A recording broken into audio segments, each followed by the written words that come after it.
पढ़ी आपने इन्वेस्टोनॉमी पढ़ी? अब तो पढ़ लो यार, नेशनल बेस्टसेलर हो गई है। पर मुझे पता है आप में से कुछ लोग इसको नहीं पढ़ने वाले हो, तो इसलिए इस किताब का जो बेसिक स्टार्टिंग पार्ट है ना, वो सबसे जरूरी है। वो आपको ना हमेशा के लिए एक अच्छा इन्वेस्टर बना देने वाला है। और आपकी जो स्टॉक मार्केट में लॉसेज होते रहते हैं ना, क्योंकि मुझे पता है आप क्या क्या करते हो। आप कभी तो एडवाइजरी ले लेते हो टेलीग्राम व्हाट्सएप वाली, किसी अनरेगुलेटेड एडवाइजर के चक्कर में फंस जाते हो। कभी आप F&O ट्राई कर लेते हो, कभी currency, commodity, technical analysis, intraday, दुनिया भर की चीजें करते हो। फिर भी रिजल्ट क्या रहता है? या तो लॉसेज में या ब्रेक इवन, थोड़ा बहुत पैसा कमा लिया, कुछ भी खास वेल्थ आप स्टॉक मार्केट से क्रिएट नहीं कर पाते हो। तो इसे आप पढ़ो ना पढ़ो, इसके जो स्टार्टिंग के सबसे इंपॉर्टेंट पार्ट्स है ना, जो आपकी सच में जिंदगी बदल सकते हैं, वो आज हम इस वीडियो में डिस्कस करने वाले हैं। क्यों पता है?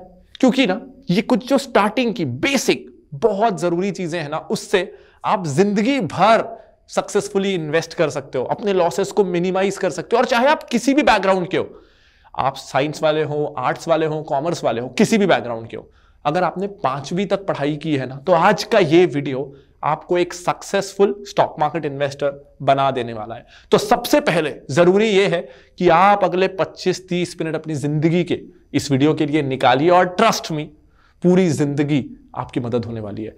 This is Pranjal Kamra. आज हम अगले आधे घंटे में बनेंगे एक सक्सेसफुल स्टॉक मार्केट इन्वेस्टर इस वीडियो के जरिए। और एज अ बोनस इस वीडियो के एंड में मैं आपको बताने वाला हूं मेरी एक सीक्रेट स्ट्रैटेजी, जिससे मैं मल्टी बैगर स्टॉक्स को पिक करता हूं। सीक्रेट तो नहीं कहूंगा, लेकिन बहुत इफेक्टिव और प्रैक्टिकल स्ट्रैटेजी, जिससे मैं मल्टी बैगर स्टॉक्स पिक करता हूं। मेरा मल्टी बैगर स्टॉक्स पिक करने का मॉडल इस वीडियो के एंड में मैं डिस्क्लोज करूंगा।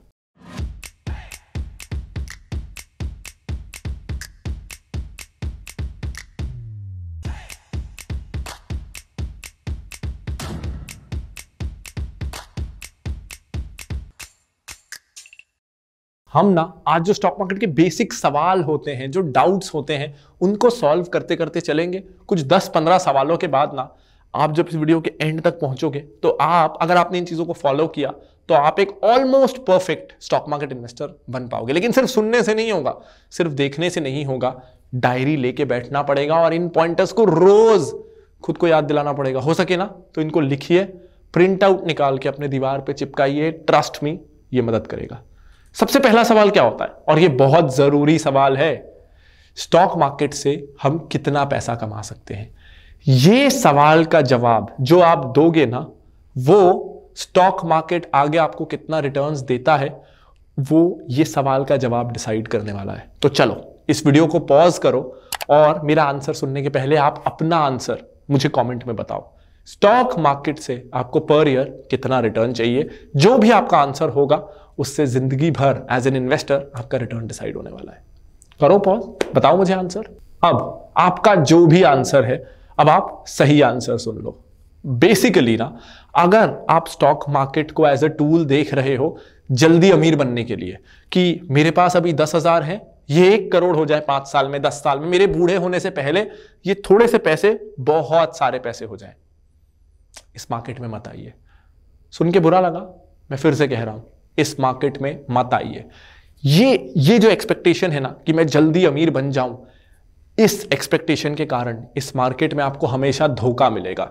एडवाइजर्स मिलेंगे जो बोलेंगे लाख रुपए मुझे दे दो, मैं हर महीने आपको 5,000 वापस करूंगा, ऐसी स्कीम है मेरे पास, हर महीने आपको 5% का रिटर्न आएगा। ऐसे एडवाइजर्स मिलेंगे, 4, 5, 6 महीने आपको पैसे मिलेंगे भी, फिर 6 महीने आपको रिटर्न आ गया, वो आपसे लाख रुपए और डलवा लेगा और फिर लेके गायब हो जाएगा।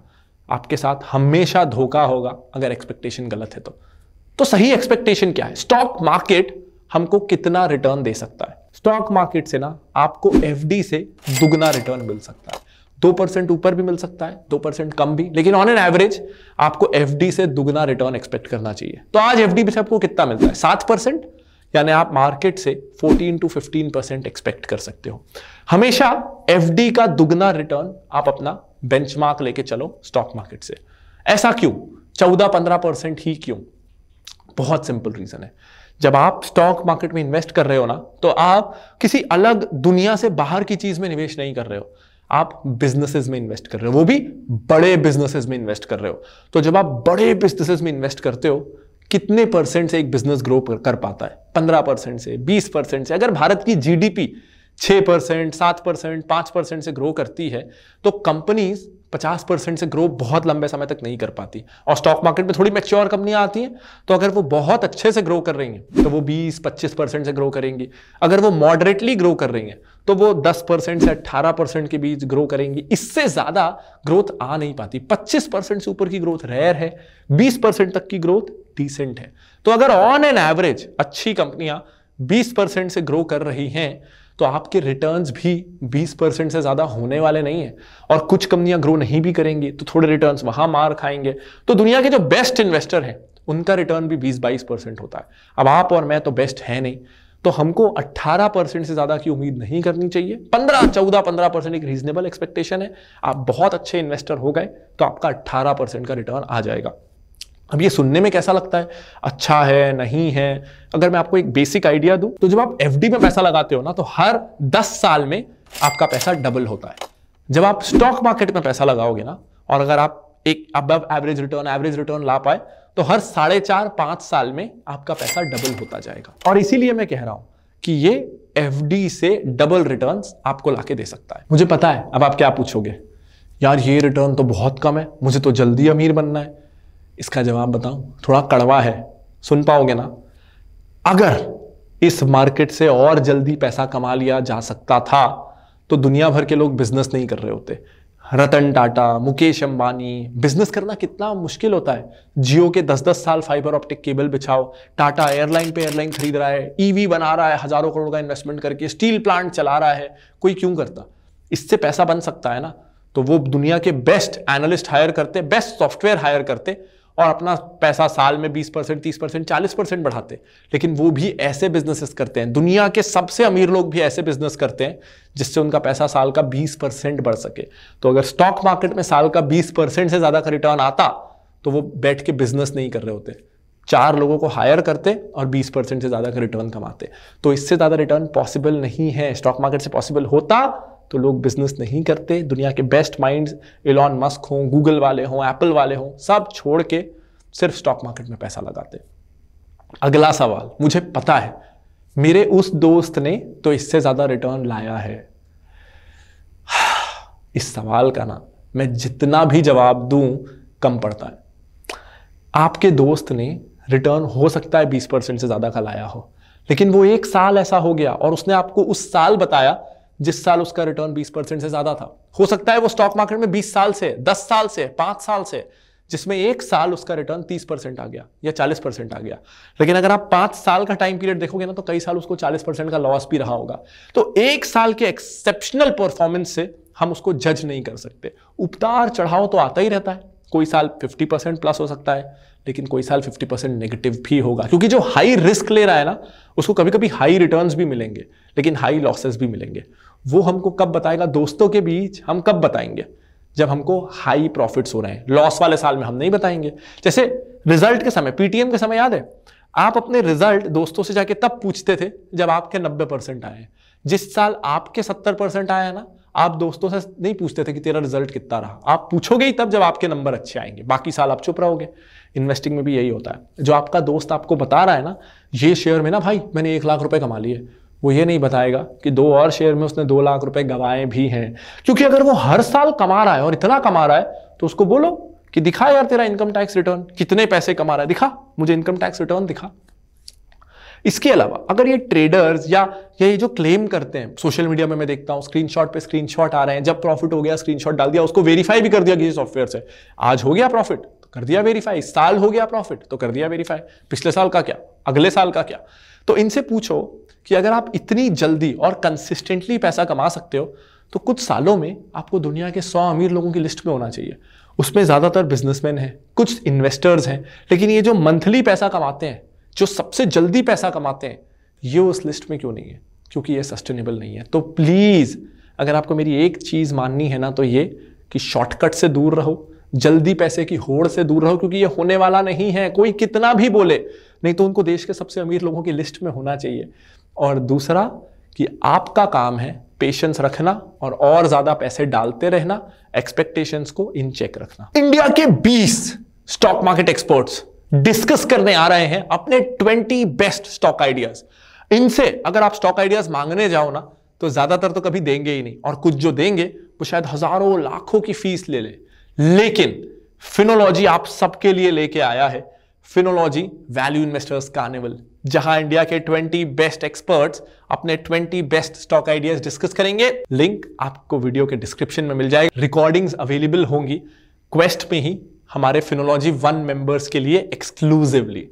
और ये तो सिर्फ शुरुआत है, इस तरह का हर महीने हम एक इवेंट करने वाले हैं फिनोलॉजी 1 मेंबर्स के लिए कि कुछ ना कुछ हर महीने उन्हें यूनिक मिलता रहे। 20 स्टॉक आइडियाज बिल्कुल फ्री ऑफ कॉस्ट और जिंदगी भर के लिए ये स्टॉक आइडियाज अवेलेबल रहेंगे, और उन पे मेरा फीडबैक कि वो स्टॉक आइडियाज मुझे कैसे लगते हैं अवेलेबल रहेगा एक्सक्लूसिवली फिनोलॉजी 1 मेंबर्स के लिए। वीडियो के डिस्क्रिप्शन में आपको लिंक है, आप भी फिनोलॉजी 1 के मेंबर बन सकते हैं। अगला सवाल, आज हम सबका सपना होता है कि मैं करोड़पति कब बनूंगा, कब मेरे पास 1 करोड़ रुपए आ जाएंगे। अरे फिर कितने चाहिए? तो अपन एक रीजनेबल अजम्पशन लेते हैं, जो मुझे लगता है जब आप जॉब करोगे तो इतना आप शायद इन्वेस्ट कर पाओगे। तो हमारी जॉब आजकल जब लगती है तो कितने की लगती है? 25-30 हजार। अगर आप Tier 2 टाउन में हो, बड़े शहर में हो तो 30 से 40 हजार जनरली इस तरह का जॉब लगता है। तो आप उसमें से सेव कर पाओगे 4 या 5 हजार रुपए, ज्यादा से ज्यादा। इससे ज्यादा सेव हो नहीं पाएगा, तो हम 5 हजार रुपए मानते हैं। अगर आप 5 हजार रुपए से शुरू करोगे और हर साल आप 10%, 8-10% के आसपास का इंक्रीमेंट होता है, 10% हर साल आप अपने इन्वेस्टमेंट को भी बढ़ाते जाओगे, अपनी SIP को। तो पहले साल आप हर महीने 5 हजार रुपए लगा रहे हो, अगले साल आप 5,500 हजार रुपए लगा रहे हो। तो ऐसे करके अगर आपने ठीक ठाक म्यूचुअल फंड में भी निवेश कर लिया तो आपका 20 साल में, 19-20 साल में आपके पास 1 करोड़ रुपए आ जाएंगे। अब अगला सवाल कि मेरी 22-23 साल की उम्र में जॉब लगी, 20 साल में मैं 40 के ऊपर का हो जाऊंगा, तब करोड़पति बनके क्या फायदा? अब ये जब आप मुझे बोल रहे हो ना तो इसके 2 जवाब है। पहला, इस पे मैं ये मान रहा हूं कि जिंदगी में कभी भी आपका इंक्रीमेंट 10% से ऊपर का होगा ही नहीं। जो मुझे भरोसा है कि आप मेरे वीडियो देख रहे हो, अच्छे वीडियो देख रहे हो, तो दूसरे भी अच्छे ही वीडियो देखते होगे, तो आप अपनी स्किल्स को एनहांस करोगे और आपका इंक्रीमेंट 10% से ज्यादा का होगा, ये मैं मान रहा हूं। दूसरा, ये आपको सोचना है कि 20 साल में कम से कम मैं करोड़पति तो हो रहा हूं ना, 40 की उम्र में, 42-45 की उम्र में भी मैं करोड़पति हो जाऊं तो तब भी फिट रहते हैं, यंग रहते हैं, मैं अगले 20-30 साल और लाइफ को एंजॉय कर सकता हूं और बन तो रहा हूं ना करोड़पति। मेरे बच्चों को, मेरी फैमिली को फिर से तो 0 से शुरू नहीं करना पड़ेगा ना, जैसे आज आपको करना पड़ रहा है। उनकी जिंदगी बेटर हो जाएगी और आपकी जिंदगी भी अगले 20-30 साल बेटर हो जाएगी। तो प्रॉब्लम क्या है? अगर आपके पास 2 चॉइस हो कि आप कभी करोड़पति नहीं बनोगे और चॉइस 2 आप 20 साल बाद करोड़पति बन जाओगे, तो आप ऑप्शन बी ही चुनोगे ना। हम क्या करते हैं पता है? 20 साल बाद करोड़पति हटा नहीं करना, और आप कभी भी करोड़पति नहीं बनते। तो कितना सिंपल है यार, ऐसे सोचो तो। आपको बस ऐसी जॉब चाहिए जो आपको 25, 30, 35, 40 हजार की सैलरी दे और 5 हजार रुपए, 4-5 हजार रुपए आपको उसमें से बचाने हैं, और 20 साल बाद आपके पास 1 करोड़ रुपए होंगे। ये रहा रास्ता करोड़पति बनने का। और आपको पता है पावर ऑफ कंपाउंडिंग का मैजिक, उसके 5 साल बाद आपको पहला 1 करोड़ करने में 20 साल लगे ना, अगला 1 करोड़ तो करने में आपको पता है कितना टाइम लगेगा? फिर से 20 साल नहीं लगेंगे, क्योंकि तब कंपाउंडिंग 1 करोड़ पे हो रही है। आपके 1 करोड़ रुपए इन्वेस्टेड है। आज टाइम इसलिए लग रहा है क्योंकि आपका कुछ भी इन्वेस्टेड नहीं है। आप 5 हजार से शुरू कर रहे हो, लेकिन तब आप 1 करोड़ को डबल करोगे। और मैंने बताया म्यूचुअल फंड में डबल होने में 4.5 से 5 साल लगते हैं। यानी 20 साल में आपके पास 1 करोड़ हो रहे हैं, 25 साल में आपके पास 2 करोड़ हो जाएंगे, 30 साल में आपके पास 4 करोड़ रुपए हो जाएंगे। तो जब आप 50-52 के होगे ना, आपके पास 4 करोड़ रुपए होंगे। अब इसमें सवाल आएगा, इन्फ्लेशन भी तो बहुत हो जाएगी, महंगाई भी बहुत आ जाएगी। जी नहीं, महंगाई ना भारत में 5-6% से बढ़ती है। यानी महंगाई से आपके पैसे की वैल्यू हाफ होती है 12, 13, 15 सालों में, लेकिन आपका पैसा डबल हो रहा है हर 5 साल में। यानी महंगाई से आपका पैसा 2.5-3 गुना तेजी से बढ़ रहा है। तो तब भी 4 करोड़ की वैल्यू ना आज के हिसाब से 1.5-2 करोड़ के हिसाब से रहेगी। यानी आज अगर आपके पास 2 करोड़ रुपए हैं तो उसकी वैल्यू है ना, काफी है ना। वही वैल्यू आज से 20-25 साल बाद 4-4.5-5 करोड़ रुपयों की होगी। तो ऐसा नहीं है कि 20 साल बाद 4 करोड़ की वैल्यू नहीं बचने वाली है, तो क्या ही फायदा। अरे क्या बात कर रहे हो प्रांजल, आपको कुछ पता नहीं है। पेनी स्टॉक में पैसा लगाओ, 1 रुपए का 2 ऐसे 1 महीने में, नहीं तो IPO लिस्टिंग गेन 100%। और नहीं तो अभी साल भर पहले तक होता ना तो क्रिप्टो, मैंने तो क्रिप्टो में इतना पैसा कमा लिया। नहीं मानना है, नहीं मानना है ना, कोई बात नहीं, जाओ पेनी स्टॉक में पैसा लगाओ, आईपीओ में लगाओ, एनएफओ में लगाओ, क्रिप्टो में लगाओ। 2 साल बाद ये वीडियो यहीं रहेगा, आप भी यहीं रहोगे, हम वापस आएंगे और फिर आप जो मैं बोल रहा हूं उसको फॉलो करोगे। हर बिगनर का पाथ वही होता है, वही चीजें उन्हें अट्रैक्ट करती हैं और रिजल्ट भी वही होता है। सिंपल है। फिनेंस में ना जो बोरिंग है, जो पुराना है, वही काम करता है। आप टेक्नोलॉजी में लो ना, लेटेस्ट फोन लो, लेटेस्ट कार लो, साइंस वाली चीजों में ना लेटेस्ट चीजें करो, आर्ट वाली चीजों में ना प्रूवन चीजें काम करती हैं। संगीत 7 सुर होते हैं, उन्हीं को अरेंज करना है। कोई बोले ना ये लेटेस्ट 8वां सुर आया है तो गड़बड़ है। क्रिकेट में एक बेसिक खड़े होने की टेक्निक है, कोई बैट्समैन अलग हो जाता है लेकिन 90% बैट्समैन सेम टेक्निक होती है, सिमिलर टेक्निक होती है। हेड स्टिल होना चाहिए, पांव मूव करना चाहिए ज्यादातर लोग। तो आर्ट में ना बेसिक चीजें सिमिलर होती है और कोई कुछ नया लेके आ जाए ना, उसमें भी 10-20% लोग सक्सेसफुल होते हैं, लेकिन आपको 10-20% लोगों के लिए जो काम करता है उस पर बेट करना है तो ये तो जुआ हो गया, वो भी 100 में से 1 का लग जाता है। तो आपको वो नहीं करना है, आपको करना है वो चीज जो 80% लोगों के लिए काम करता है। तो क्रिप्टो, पेनी स्टॉक, यार पेनी स्टॉक का कोई रीजन है ना, अगर कोई शेयर 1 रुपए में मिल रहा है तो सोचो ना वो कितना खराब होगा कि वो 1 रुपए का है और आपको पता है कि वो 1 रुपए का ऐसा नहीं है। आप आज मार्केट में आए हो, मार्केट में छुपे हुए हिडन वैल्यू वाले स्टॉक्स जो मल्टीबैगर हो सकते हैं वो ढूंढने के लिए लाखों करोड़ों एक्सपर्ट्स बैठे हैं जो दिन रात अच्छी कंपनी जो अंडर वैल्यूड है उसको ढूंढने के लिए बैठे हुए हैं और वो एक्सपीरियंस लोग हैं, करोड़ रुपए मैनेज कर रहे हैं।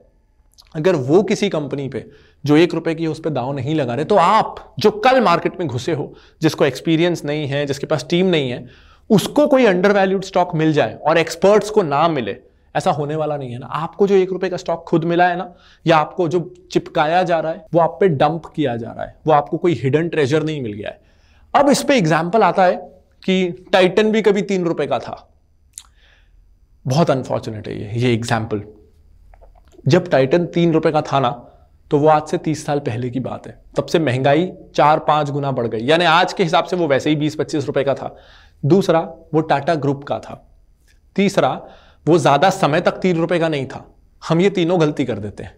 हम आज भी 3 नहीं 1 रुपए का स्टॉक ढूंढते हैं जो तब के हिसाब से शायद 1 पैसे का होता। हम आज, अगर मेरे लिए कोई पेनी स्टॉक है ना, तो वो शुरू ही 50 रुपए से होगा, लेकिन हम आज भी 1 रुपए के स्टॉक पे रहते हैं, टाइटन के 30 साल बाद भी। दूसरा, वो टाटा, रिलायंस, HDFC, गोदरेज ऐसे ग्रुप्स का नहीं होता। और तीसरा, वो ना जाने कितने सालों से पेनी स्टॉक ही है। टाइटन 10-20 साल पेनी स्टॉक नहीं रहा, वो लॉन्च हुआ और कुछ समय में वो बढ़ गया। आप ऐसे स्टॉक ले लेते हो जो पहले तो 10 पे थी, अब 2 साल से 1 रुपए में है। तो ऐसे स्टॉक से प्लीज दूर रहिए और ये जो अलग एक्सक्लूडेड एग्जाम्पल्स है ना, इससे अपने फ्यूचर को, अपने पैसे को बर्बाद मत करिए। अब हम आते हैं एकदम प्रैक्टिकल कंसेप्ट्स पे। मैंने आपको बताया था कि इसी वीडियो से ना आप स्टॉक इन्वेस्टिंग भी सीख जाओगे। तो मुझे लगता है जो ज्यादातर आपके सवाल थे ना, जो एक बिगिनर के होते हैं, वो सॉल्व हो गए। पूरी कोशिश की मैंने कि आप गलत डायरेक्शन में ना जाओ। मेरा भरोसा है कि आप वो गलतियां नहीं करोगे। अब हम आते हैं कि क्या करना है, कैसे स्टॉक्स पिक करने हैं। स्टेप 1 बहुत ही ज्यादा सिंपल है। उन कंपनियों में निवेश करना है जिसमें या तो आप उस इंडस्ट्री में काम करते हो, तो आपको प्रोफेशनल एक्सपीरियंस है उस कंपनी का या उस इंडस्ट्री का, या आप एज कंज्यूमर उस प्रोडक्ट्स को यूज करते हो। हम क्या करते हैं पता है, कोई आईटी इंजीनियर है ना, वो फार्मा कंपनी खरीद लेता है। कोई फार्मा वाला है, डॉक्टर है, वो आईटी कंपनी खरीद लेता है। हमको पता ही नहीं उन कंपनियों में होता क्या है। ऐसा क्यों होता है पता है? क्योंकि हमको हमारी इंडस्ट्री के बारे में ना कुछ गलत चीजें भी पता होती है। जैसे आईटी में हमको पता है यार कितना प्रेशर है, अभी हायरिंग नहीं हो रही, सैलरी टाइम पे नहीं आ रही, तो मैं एक काम करता हूं, मैं फार्मा कंपनी ले लेता हूं, उसमें सब अच्छा है।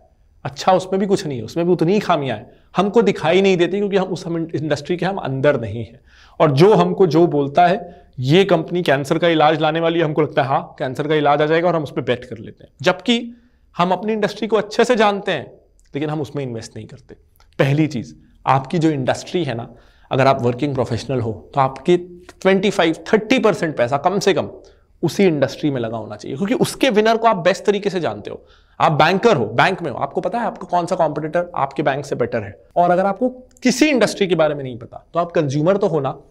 चाय पीते हो, कॉफी, मैं तो दोनों नहीं पीता, लेकिन पानी तो पीते हो ना।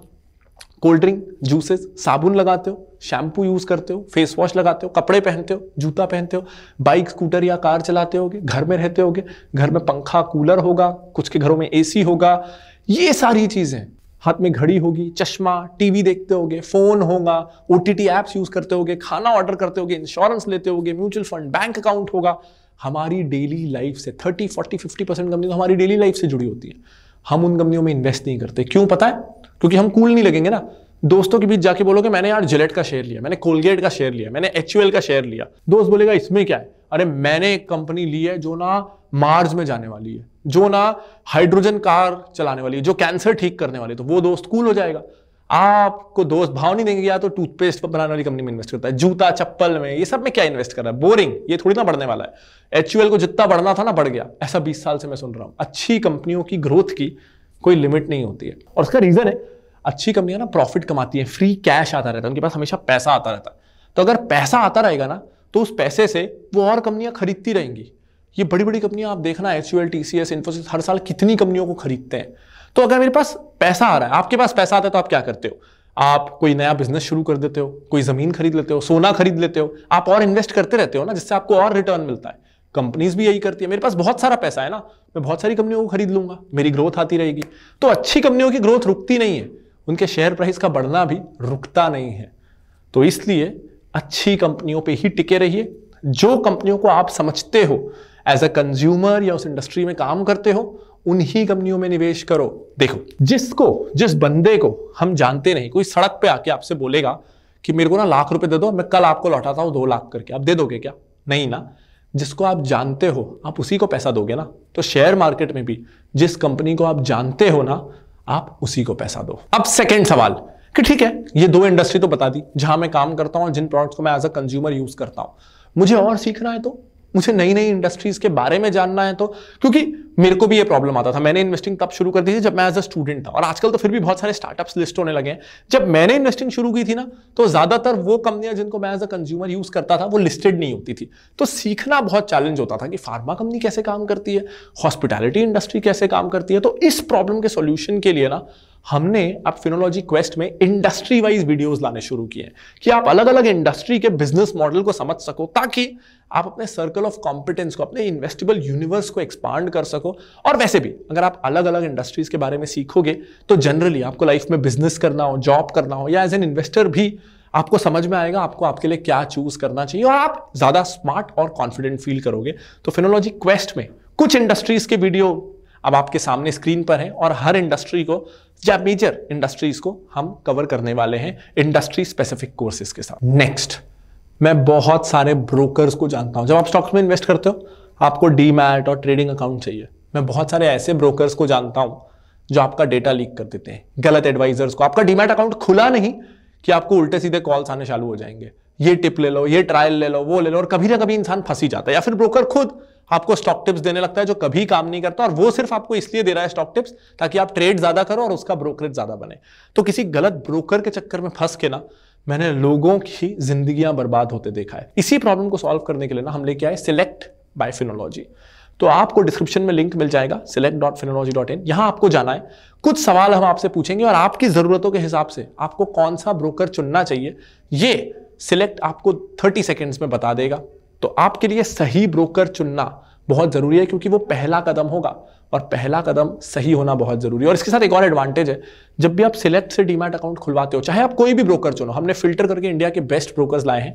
अगर आप सिलेक्ट के थ्रू अकाउंट खुलवाते हो तो आपको 1 महीने की Finology 1 membership free of cost भी मिलती है। अब आपको कितना पैसा स्टॉक मार्केट में डालना चाहिए? क्या अगर आप महीने का 5,000 बचा रहे हो तो आपको पूरा स्टॉक्स में डालना चाहिए, या कुछ म्यूचुअल फंड में भी डालना चाहिए, या फिर कुछ गोल्ड में डालना चाहिए, या फिर पूरा एक ही जगह डालना चाहिए?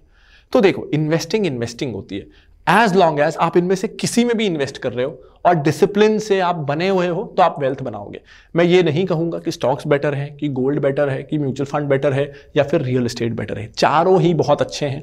अब एक सवाल आ सकता है 5,000 रुपए में कैसे रियल एस्टेट? बहुत सारे रियल एस्टेट म्यूचुअल फंड्स होते हैं आजकल जो पैसा रियल एस्टेट में लगाते हैं, ETFs होते हैं, रीट्स होता है। तो रियल एस्टेट में भी 5,000 रुपए भी लगाया जा सकता है। कितना पैसा आपको लगाना चाहिए? अब एक सिंपल रूल तो यह है कि थोड़ा थोड़ा आप सब में डाल दो, लेकिन ये साइंटिफिक नहीं है ना, और ये पर्सनलाइज नहीं है, ये तो जनरल एडवाइस हो गई। और जनरल एडवाइस के लिए आप इस वीडियो पे नहीं आए हो, आप आए हो वो तो आपको कहीं भी मिल जाती है, आप आए हो आपके सॉल्यूशन के लिए। तो सिंपल है, recipe.finology.in पे जाओ, आपको आपका फ्री फाइनेंशियल प्लान मिल जाएगा।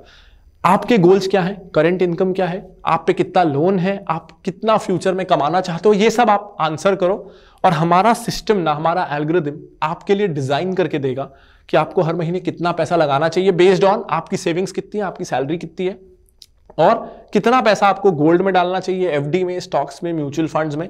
आपका फ्री कस्टमाइज्ड पर्सनल प्लान आपको recipe.finology.in पे मिल जाएगा। इसके बाद जो मैंने बोनस की बात की थी कि वो होता है ना, हर किसी को मल्टी बैगर शेयर चाहिए, मल्टी बैगर, वो कैसे मिलेगा?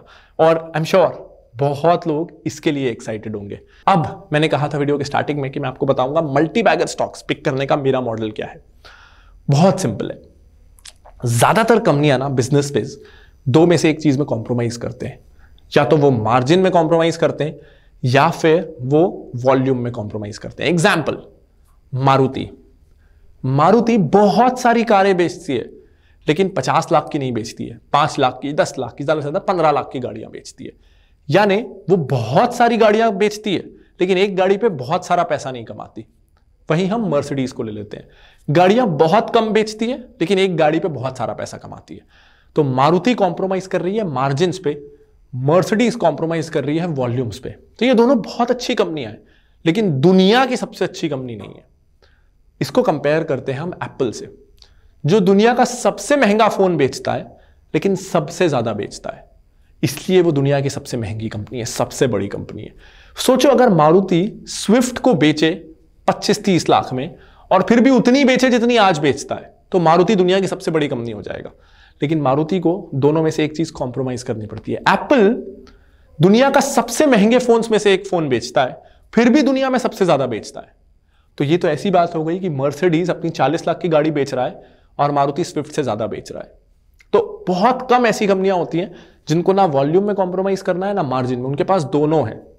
अगर आप इंडिया में ऐसी कोई कंपनी ढूंढ लोगे ना तो वो आगे जाके मल्टी बैगर होगी। एक एग्जाम्पल जो पास्ट में हुआ वो है आयशर मोटर, बुलेट बाइक्स, सबसे महंगी और फिर भी अपनी कैटेगरी में सबसे ज्यादा, क्रूजर बाइक उससे ज्यादा कोई नहीं बेचता और महंगी भी बेचते हैं, ऐसा नहीं कि बहुत सस्ती बेच रहे हैं, जिस कारण आयशर मोटर्स ने पिछले 10 सालों में बहुत अच्छा रिटर्न दिया है। तो ये पास्ट की बात है, कोई रिकमेंडेशन नहीं है, लेकिन ऐसी और कौन सी कंपनीज हो सकती हैं मुझे कमेंट करके बताइएगा, वो आपका मल्टी बैगर स्टॉक हो सकता है। तो ये ना आज इस वीडियो का बनाने का मकसद था कि मेरी ये जो किताब है ना, इसमें मैंने complete A to Z of investing discuss किया है, लेकिन आप सही चीज पढ़ने के लिए मोटिवेट हो, इंटरेस्टेड रहें, इसलिए मैंने शुरू की 5-10% जो चीजें हैं ना इस किताब में वो आज डिस्कस की। और बाय द वे ये अब हिंदी में भी अवेलेबल है, तो हिंदी इंग्लिश कुछ भी हो, लेकिन किताबें पढ़िए, मेरी पढ़िए कि किसी और की पढ़िए, लेकिन किताबें पढ़िए। और इस तरह की चीजें ना जो आज आपको इस आधे घंटे में मिली, वैसी बहुत सारी चीजें आपको मिलेंगी जो जिंदगी भर काम आएंगी। उम्मीद करता हूं ये वीडियो आपको पसंद आया होगा। हर कोई आपके दोस्तों के बीच, फैमिली में कोई ना कोई इन्वेस्टिंग शुरू कर रहा होगा, उसके साथ इस वीडियो को शेयर करिए ताकि वो भी गलत चीजें करने से बचे, लॉस करने से बचे और मार्केट से बाहर जाने से बचे। क्योंकि वो भी अगर सही तरीके से जाएगा ना तो 15-20 साल में वो भी करोड़पति हो जाएगा। आपके सारे दोस्त, सारे कजिन्स, पूरी फैमिली करोड़पति हो सकती है अगर सही डायरेक्शन से चले। तो इस वीडियो को अपने फैमिली ग्रुप्स में, दोस्तों के ग्रुप्स में जरूर शेयर करिएगा। इस चैनल को आप सब्सक्राइब नहीं किया है तो दबा दीजिए ना यार सब्सक्राइब बटन को, बेल आइकन को, ताकि और वीडियोस आपको मिलते रहें। और इस वीडियो को लाइक करना मत भूलिएगा। This is Pranjal Kamra signing off, bye bye.